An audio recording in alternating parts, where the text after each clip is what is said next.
বন্ধুরা আসসালামু আলাইকুম, সবাই কেমন আছেন? আশা করি সবাই ভালো আছেন। তো আজকে আমি আপনাদেরকে দেখাবো বন্ধুরা, আমাদের পিন নাম্বার বিকাশের পিন নাম্বার ভুলে গেলে, এমনকি পিন নাম্বার লক হয়ে গেলে, এছাড়াও অনেক সময় দেখা যায় আমাদের বিকাশের পিনে কিন্তু ভেরিফিকেশন কোড আসে না।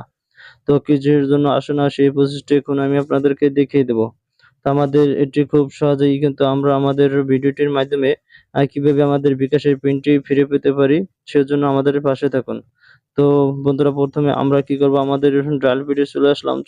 ডায়াল প্যাডে চলে আসার পর বন্ধুরা আমাদের বিকাশের কোডটি ডায়াল করব। আমি বিকাশের কোডটি ডায়াল করলাম। তারপর বন্ধুরা আমাদের যে সিমে বিকাশ করা সেই সিমে ডায়াল করতে হবে। তো আমি আমার সিমে ডায়াল করলাম, এই সিমে বিকাশ করা। তো দেখুন বন্ধুরা, তো এখানে বন্ধুরা আমাদের বিকাশ কত না 10 নাম্বার কি আছে, রিসেট পিন। তো বন্ধুরা আমাদের বিকাশের পিন নাম্বারটি ভুলে গেছি, কথা সিম্পলি আমরা বিকাশের পিন নাম্বারটি ভুলে গেছি। তো আমরা বিকাশের পিনটি কিভাবে আমরা রিসেট করব? তো বন্ধুরা আমার 10 নাম্বারে আছে রিসেট পিন। তো আমি রিসেট 10 উঠাবো, ট্রেন উঠিয়ে এখানে সেন্টারে ক্লিক করব। সেন্টারে ক্লিক করলাম। সেন্টারে ক্লিক করার পর বন্ধুরা এখানে দেখো enter your bKash registered NID.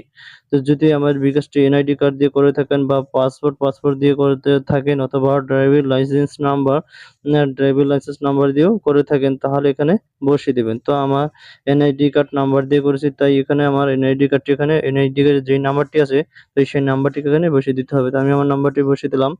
তারপর বন্ধুরা এখানে সেন্ডে ক্লিক করব। সেন্ডে ক্লিক করার পর বন্ধুরা এখানে আমাদের enter the 5 digit of the birthday year. তো এখানে বন্ধুরা আমাদের যে জন্ম সালটা সেখানে সেটি কিন্তু এখানে বসিয়ে দিতে হবে। তো আমি আমার জন্ম সালটি বসিয়ে দিলাম। তো আমার জন্ম সাল হচ্ছে 1973। তো আমি 1973 বসিয়ে দিলাম। তারপর সেন্টারে ক্লিক করব। সেন্টারে ক্লিক করলাম। সেন্টারে ক্লিক করার পর বন্ধুরা যেটি এটি এখানে সিলেক্ট করতে হবে যে select on the last 10 outings transmission in 30 days. তো বন্ধুরা এখানে 30 দিনের যেকোনো একটি লেনদেনের সময় লেনদেন লাগবে। তো আমাদেরকে বন্ধুরা আমরা অনেক সময় দেখা যায় যে সেন্ড মানি করে থাকি, বা মোবাইল রিচার্জ করে থাকি, বা পেমেন্ট করে থাকি, অথবা ক্যাশ আউট করে থাকি, অথবা নন ট্রান্সফার। তো আমরা বিকাশ নাও টাকা পাঠাতে থাকি। তো অনেকেই বন্ধুরা আমাদের একজন মেসেজ করেছেন যে আমি তো বন্ধুরা বিকাশ করেছি, কিন্তু আমার ফোনে বিকাশ করা আছে, টাকাও আছে, কিন্তু আমি কোনো সময় কোনো ব্যাংকে কোনো জায়গায় টাকা পাঠাইনি, কোনো বিকাশে নগদে কোনো কিছুতে টাকা পাঠাইনি। বিকাশে যারা বিকাশে কোনো টাকা পাঠায়নি তারা 7 ক্লিক করবেন, যে নন ট্রান্সমিশন। তো নন ট্রান্সমিশনে ক্লিক করবেন। তো বন্ধুরা এখানে ধরেন সিম্পলি আমি আমার লাস্ট লেনদেন হয়েছে, আমি পেমেন্ট করছিলাম। তো আমি 3 উঠিয়ে তারপর সেন্ডে ক্লিক করব, পেমেন্ট করছিলাম। তারপর পেমেন্ট করছিলাম, তারপর কয় টাকা পেমেন্ট করছিলাম এখানে বসিয়ে দিতে হবে। Enter amount of the select bKash service. তো বন্ধুরা কয় টাকায় পেমেন্ট করেছিলাম বা কয় টাকা লেনদেন করেছিলাম সেটি এখানে বসিয়ে দিতে হবে। যদি আপনারা মনে করেন সেন্ড মানি করে থাকেন 1500 টাকা বা 2000 টাকা, তাই এখানে এরকম বসিয়ে দিবেন। তো আমি এখানে 1300 টাকা লাস্ট লেনদেন করেছিলাম, তো আমি লাস্ট লেনদেন 1300 টাকা বসিয়ে দিলাম। তারপর সেন্ডে ক্লিক করলাম। সেন্ডে ক্লিক করলাম। ক্লিক করার পর দেখুন বন্ধুরা এখানে কি বলছে, thank you for you interesting your pin, reset your, please wait for a confirmation SMS for future deals।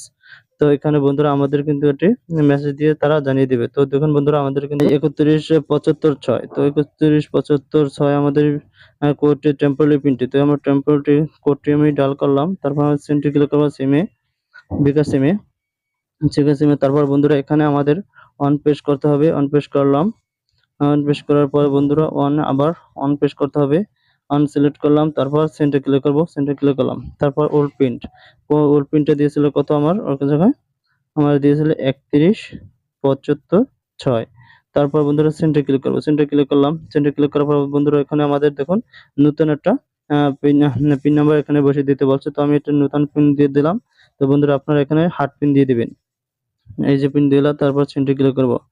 Centre click করার পর বন্ধুরা আবার এখানে কনফার্ম পিনটি বসিয়ে দিতে হবে। সেম পিনটি আবার এখানে বসিয়ে দেব, 889999। তো এখানে আবার সেন্টার ক্লিক করব। সেন্টার ক্লিক করার পর বন্ধুরা এখানে দেখুন আমাদের পিনটি কিন্তু চেঞ্জ হয়ে গেছে। তো এইভাবে কিন্তু আমরা আপনাদের বিকাশের পিন চেঞ্জ করতে পারবেন। তো ভিডিওটি ভালো লাগলে লাইক, শেয়ার এন্ড কমেন্ট করবেন।